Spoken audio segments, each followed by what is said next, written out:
Bueno, gloria a Dios. Me siento bienaventurado por esta nueva oportunidad. Gloria al Señor. Seguridad de vida eterna era nuestro tema en esta mañana. Y hoy vamos a seguir hablando de algo parecido, pero vamos a enfatizar lo que es, o sea, el poder de la muerte. Vamos a enfatizar ese tema hoy. Suena raro y es un título como de terror, pero lo encontramos en la Biblia y ahí ni modo, ¿no? Entonces vamos a hablar del poder de la muerte. Ahora usted dirá, uy, pastor, eso está como de película. ¿Y la muerte tiene poder? Claro que tiene poder sobre aquellos que le han abierto la puerta al pecado. Por eso nuestro tema es el poder de la muerte. Entonces vamos a comenzar en el libro de Génesis, el capítulo 2, el versículo 16 y 17. ¿Por qué no vamos al libro de Génesis? Porque el pecado no comenzó en el Nuevo Testamento con la gente de las nuevas generaciones. El pecado comenzó con los antiguos, con nuestros padres espirituales. Así que dice el versículo 16, cuando ya Dios crea al hombre y crea el universo y todo lo que hay y toda vida, Dios le da un poder a Adán, un poder de gobernar, un poder de ministrar, un poder de enseñorearse, un poder de ejercer dominio. Mejor dicho, lo empoderó de todo lo creado. El pecado no existía hasta entonces, tampoco existía la muerte. Por lo tanto, no podríamos hablar del poder del pecado antes de Adán. Pero después de Adán, todos somos testigos de que el pecado tiene un poder sobre los hombres. Y en este caso, el pecado, como consecuencia, lo miramos esta mañana, es la muerte. La paga del pecado es muerte, o el sueldo del pecado. Por eso, la muerte tiene un poder sobre el pecador. Y es que reclama su vida, su salud y también su eternidad. Y hay un estado eterno para con Dios, o hay un estado eterno para condenación eterna, la cual le llama la Biblia la segunda muerte también. Y todo comienza con estos versículos. Yo creo que si Dios no habla de esto o se lo hubiera olvidado, no tendríamos tremendo problema hoy día en la raza humana. Dice así: y mandó Jehová Dios al hombre diciendo, ahí donde yo digo, Dios mío, pero ¿cómo se le ocurrió decir eso? De todo árbol del huerto podrás comer, mas del árbol de la ciencia del bien y del mal no comerás, porque el día que de él comieres, ciertamente morirás.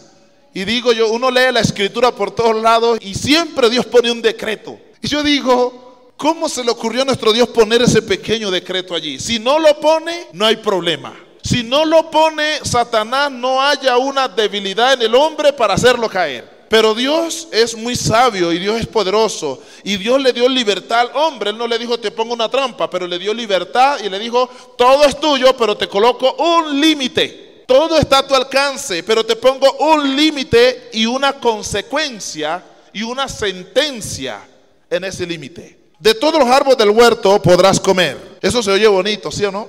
Pero del árbol de la ciencia del bien y el mal no comerás. Casi digo ni le tocares. Lo raro es que eso lo leemos en el capítulo 3. Pero acá Dios no dijo no lo toquen. Dios dijo fue no lo coman. ¿Sí me están entendiendo? Entonces, cuando Dios establece esto, ¿qué fue lo que hizo el hombre? El hombre desobedeció a Dios. El hombre le falló al Señor. El hombre pecó contra Dios, porque esto ya se llama la desobediencia y cuenta como pecado.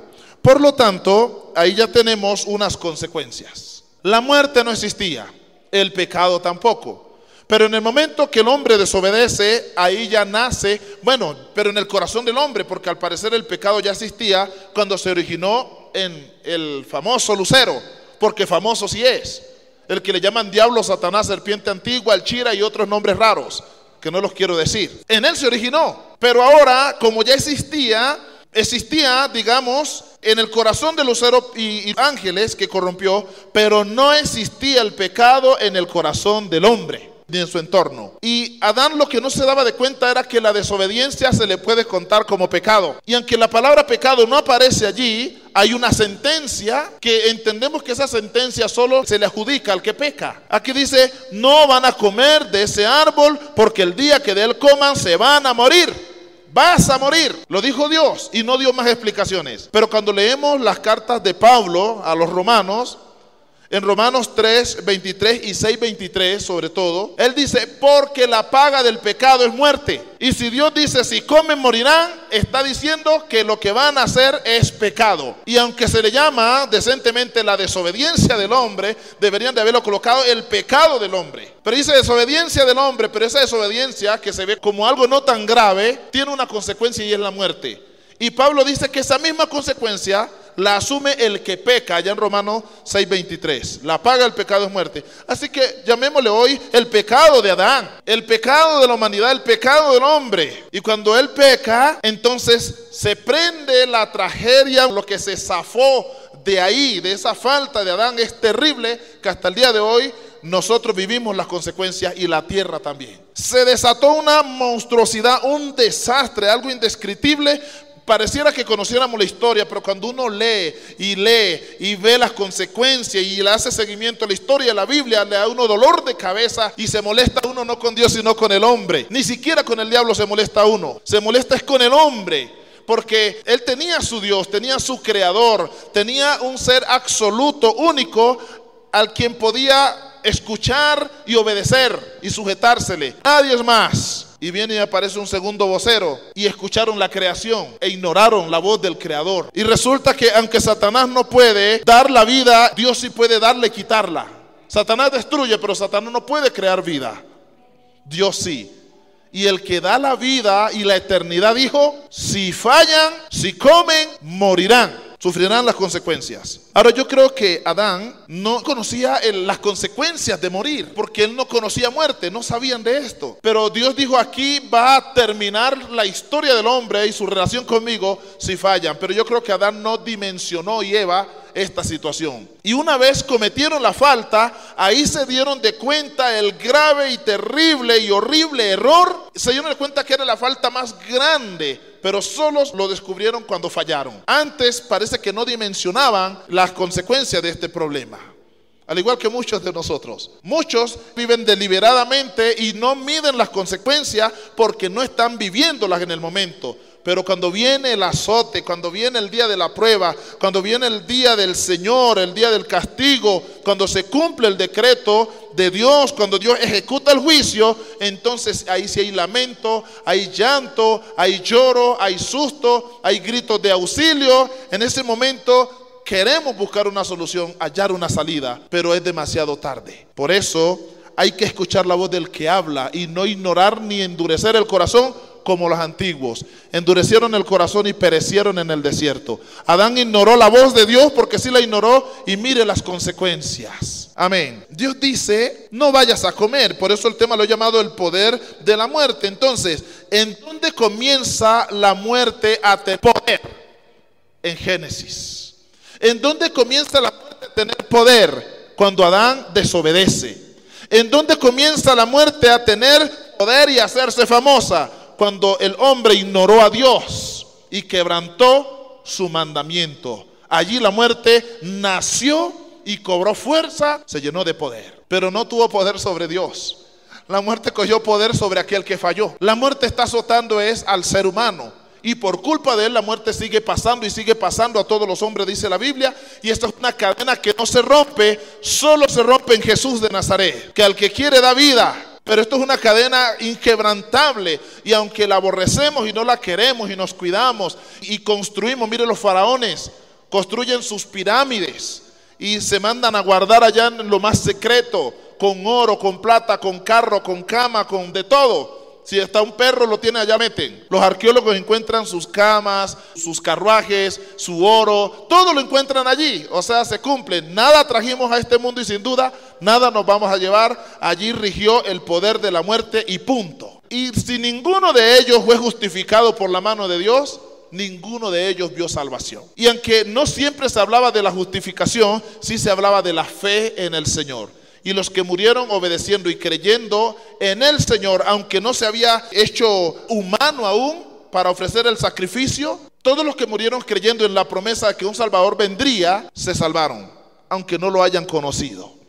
Pero todos los que la ignoraron y se apoyaron en sus propias fuerzas, se perdieron por la eternidad y serán juzgados. Ahora, yo no puedo decir que Adán está en los profundos del infierno. No podemos decir, porque Dios de alguna manera los redimió cuando sacrificó animales y los vistió, y aunque los echó, Él les brindó esperanza. Y de la simiente de Adán y de Eva, de allá viene el Cristo a la final. O sea, no todo se perdió, pero porque Dios echó a andar un plan perfecto y lo cuidó para que el hombre no lo echara a perder como echó a perder este primer tratado o legado que Dios le dejó. Amén. ¿Cómo va a cambiar todo entonces? ¿Ya la muerte tiene poder? Tiene poder. ¿La muerte tiene autoridad? Tiene autoridad. ¿La muerte reclama derechos propios en el hombre? Los reclama.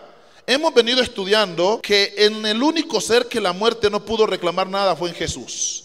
Y el día que le reclamó fue cuando se metió a redentor, fue cuando se puso de sustituto, fue cuando fue de vicario, ocupando el lugar de los pecadores. Ahí sí la muerte reclamó y ejerció su poder. Y él herido fue, molido fue, y habiendo dicho: en tus manos encomiendo mi espíritu, expiró, murió, 3 días sepultado. La muerte reclamó porque tomó nuestro lugar. Como persona no podía reclamar nada en él, pero como vicario sí pudo reclamar al tomar nuestro lugar. Y seguirá reclamando en nosotros porque tiene poder. Y ese poder solo se invalida en Jesús.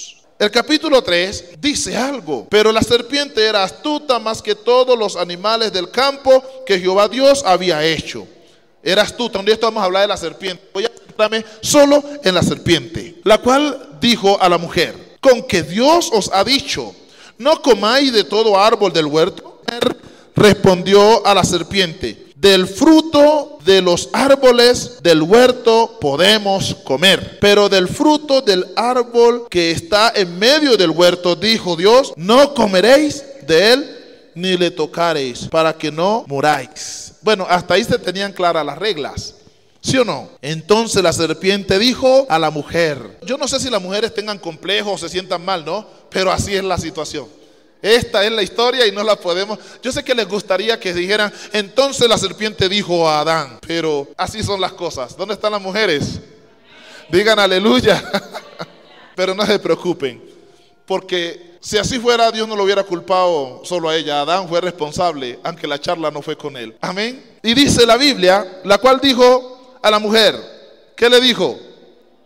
No moriréis, sino que sabe Dios que el día que comáis de él serán abiertos vuestros ojos. ¿Y qué dijo la mujer? Parece bonito eso. Y seréis como Dios. ¿Qué dijo la mujer? Me parece bonito. Ahí no está escrito, pero yo sé que ella lo pensó. Le pareció bueno. Sabiendo el bien y el mal. Me imagino que ella dijo, eso es bueno.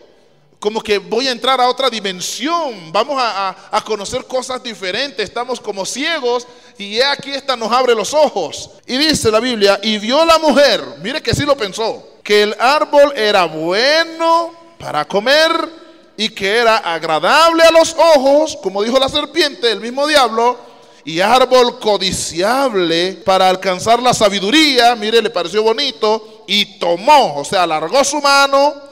¿O cree que no alargó la mano? ¿Con qué cree que lo tomó? ¿Con el pie? Alargó su mano, tomó, comió así y dio a su marido, el cual comió también así como ella. Y digo yo, el peor error que se pueda haber cometido en toda la historia de la raza humana fue ese. En ese momento nace la muerte, cobra vida, toma poder y se convierte en un azote, en un yugo del hombre de principio a fin. En ese momento nace esa cosa rara que todo el mundo le tiene miedo y le corre cuando aparece, la muerte. Y lo que es peor, cuando pensamos en la eternidad nos estremecemos más. Aquí morimos y es feo, en una tumba fría, y la gente nos olvida. Pero es peor cuando de la tumba para allá trasciende nuestro espíritu, nuestra alma, o a la presencia de Dios o a la presencia del mismo diablo, a la condenación eterna. Cuando pensamos en esto da terror, da susto, es horrible, es espantoso, no se puede describir. Una vez el Señor contó una historia, es lo máximo que sabemos del infierno. Había un hombre que era muy rico, ¿recuerda? Y hacía grandes banquetes y vestía con esplendidez. Bueno, y había otro que era muy pobre. Ese sí, ni vestía bonito ni hacía fiestas. El cual se mantenía alrededor de la casa del rico y aún bajo la mesa. Dice que cuando el rico comía con su gente, caían migajas. Y este hombre llamado Lázaro, muy bien hermano, gracias. Lázaro competía con los perros por las migajas que caían debajo de la mesa. Y los perros lamían sus llagas, lo que significa que era un hombre poco harapiento, llagoso. Amén. Para que recoja las migajas, yo me imagino que estaría por ahí en el suelo. Y el Señor cuenta la historia, y ahí es donde a mí ya no me interesa lo de Lázaro al final. Me interesa esa historia porque parece que arrojó luz sobre algo que desconocemos. Y aunque dicen que la intención no era hablar del infierno, a la final pues ahí aparece. ¿Cómo vamos a decir que ahí el Señor no tocó el tema del infierno? Murió Lázaro y fue recogido por los ángeles. Así comienza la historia. Y fue llevado al seno de Abraham. Y dice uno, ¿cómo que ese harapiento que competía con los perros? ¿Cómo así que está en el seno de Abraham? Está en el seno de Abraham. Quizás estaba así en su condición humana, pero tenía integridad para con Dios. Pero dice el Señor así con elocuencia, y aconteció un día que murió también el rico. Y dice uno, wow. Y se imagina uno al rico en las mansiones de gloria, de lo mejor, rodeado de mucha plata. Mejor dicho, usted sabe la imagen que nos dan los ricos. No tengo nada contra los ricos. ¿Hay alguno aquí? Aleluya. No tengo nada contra los ricos. Pero el Señor dijo, murió ese rico. Y dice, y fue sepultado. Mire, a este no lo recogieron los ángeles. No me he salido del tema. Y dice que de repente abrió los ojos y se encontró en una situación deplorable, en el Hades, infierno, condenado allá. Envuelto en llamas y atormentado y angustiado. Mejor dicho, cerró el ojo aquí y lo abrió en el infierno. Y cuando abre el ojo se ve en una crisis, pero también ve al otro en gloria, a Lázaro. Y ustedes conocen la historia. Y clama, Padre Abraham, envía a Lázaro para que moje con agua su dedo y refresque mi lengua. Yo no sé por qué se le calienta tanto la lengua al pecador en el infierno. Parece que por ahí comienza la maldad, ¿no? Es mi hipótesis. Y refresque mi lengua, porque estoy atormentado en estas llamas. Y eso me espanta, porque, bueno, lo de refrescarle la lengua, pues aguanta, pero estoy atormentado en estas llamas. O sea, esto es horrible. Y dice Abraham, hijo, quiero que recuerdes que allá en tu vida pasada, tú tuviste muchos bienes y viviste de lo mejor. Y Lázaro también, pero grandes males fue lo que tuvo allá. Pero ahora se cambia la situación. Este aquí es consolado y tú atormentado. Pero para que no pienses que no te quiero ayudar, hay un problema. Y es que hay una gran barrera y una gran cima. Aunque nos veamos aquí cerquita, hay algo que se opone entre ustedes y nosotros. Que aunque quiera enviar a este a resolver tu problema, no puede. No es lo suficientemente poderoso para cruzar esta barrera y ayudarte. Así que estás fregado. Eso le quiso decir. Estás metido en serio problema, sopórtalo. Fue tu elección. Bueno, el resto ustedes ya lo conocen. Entonces mándalo a mis hermanos para que no vengan acá. Y yo digo, sigue insistiendo que ese lugar es feo.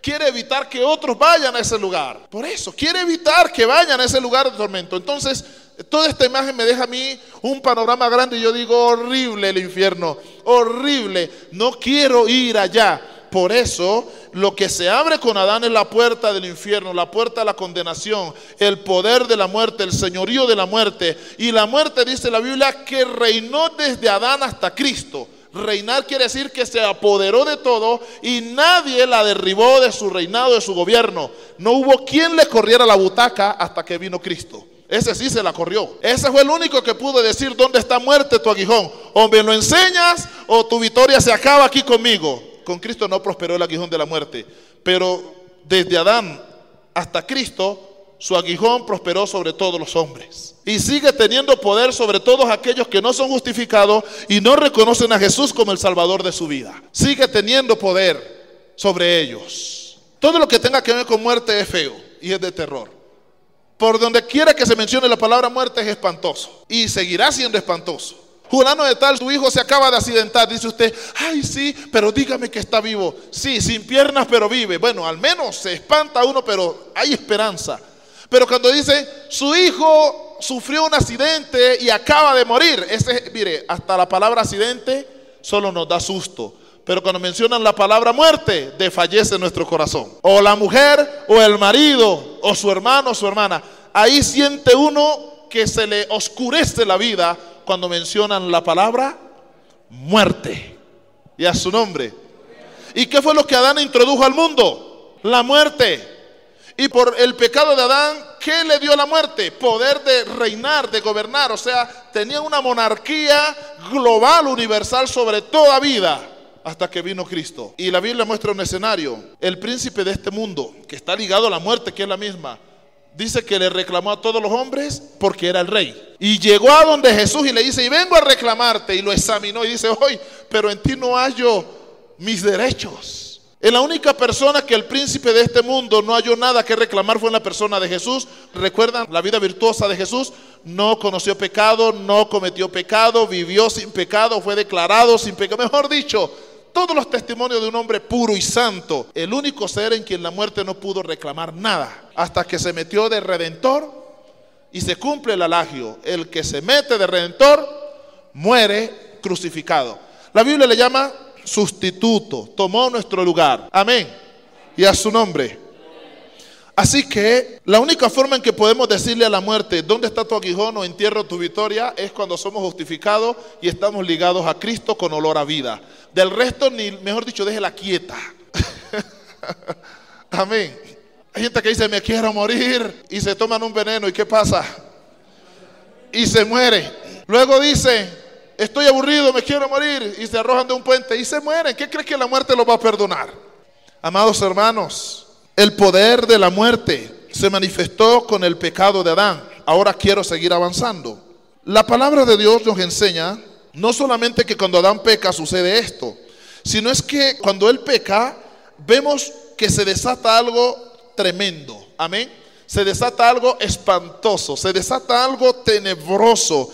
Y vamos a mirar entonces en el mismo Génesis, capítulo 3, versículo 4 al versículo 13. Dice así: entonces, léalo con cuidado, aunque ya conozca la lectura, observe. Entonces la serpiente dijo a la mujer, y yo digo maligna, perversa, no a la mujer, sino a la serpiente: no moriréis. O sea, mire esto tan horrible. Sabía ella que nos íbamos a morir. Sino que sabe Dios que el día que comáis de él, serán abiertos vuestros ojos y seréis como Dios, sabiendo el bien y el mal. Vio la mujer que el árbol era bueno para comer. Ahí digo yo, ay Eva, ¿qué estás haciendo? Y que era agradable a los ojos. Diga, Eva, ¿qué estás haciendo? Y árbol codiciable para alcanzar sabiduría. Diga, Eva, ¿qué te está pasando? Y tomó, Santo de Israel, de su fruto y comió. Y ahí es donde ya el corazón desfallece, porque ya sabemos lo que sucedió. Y dio también a su marido sin vergüenza, porque no comió sola, el cual comió así como ella. Pero bueno, Adán podía haber dicho, qué pena contigo, Eva, el Dios que nos creó decretó, has cometido una falla, mujer insensata, yo no comeré. Y arregla tus problemas con el Señor y enfrentarás la muerte. Yo creo que Adán debió haber hecho el juicio ahí mismo. ¿Pero qué hizo?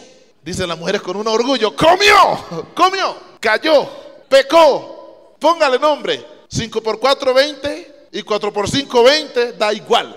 ¿Sí o no? Entonces, cuando esto sucedió, aquí viene un problema terrible y vamos a mirar, yo lo tengo acá marcadito, entonces, la sentencia del versículo 7, vamos a leerla de ahí en adelante. Entonces fueron abiertos los ojos, se cumplió lo que dio la serpiente de ambos y conocieron que estaban desnudos. Entonces cosieron hojas de higueras y se hicieron delantales. Bueno, versículo 18. Y oyeron la voz de Jehová Dios que se paseaba en el huerto al aire del día. O sea que Dios aparecía de día, ¿sí o no?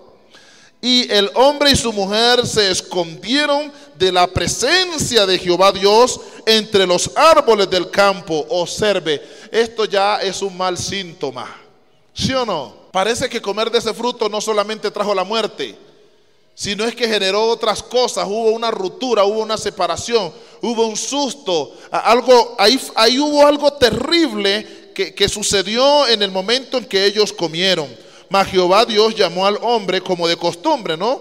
Porque al parecer dice que Dios se paseaba en el día llamándolos por allí. Mas Jehová Dios llamó al hombre y le dijo: ¿dónde estás tú? Yo creo que diría: Adán, Adán, hijo.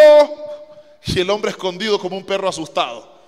Adán, y nada que contestaba. Finalmente apareció por allá. Dice, y él respondió: oí tu voz en el huerto y tuve miedo porque estaba desnudo y me escondí. le acaban de revelar algo a Dios que antes no era un problema para ellos. Ahí ya comienza, mire, aquí se ve la tragedia, se ve el desastre, aquí ya se ve todo, y Dios comprende la magnitud de lo que está pasando. Adán no, Dios sí. ¿Cómo sé que Dios comprende a plenitud el desastre?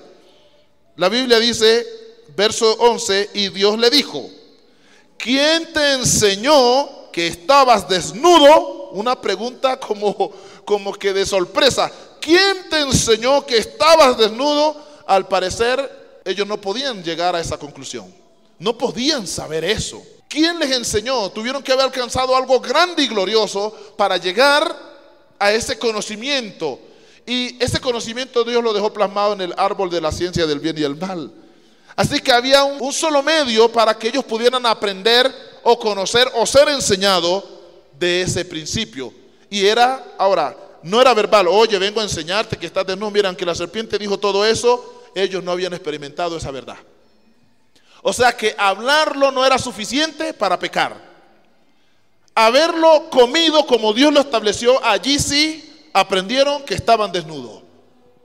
O sea que el diablo puede tentar y retentar y plantear y mostrar y hacer todo, pero si nosotros no le cedemos, no hemos cometido pecado. Él puede tentar, pero eso no significa que caemos en pecado, ni que seremos juzgados.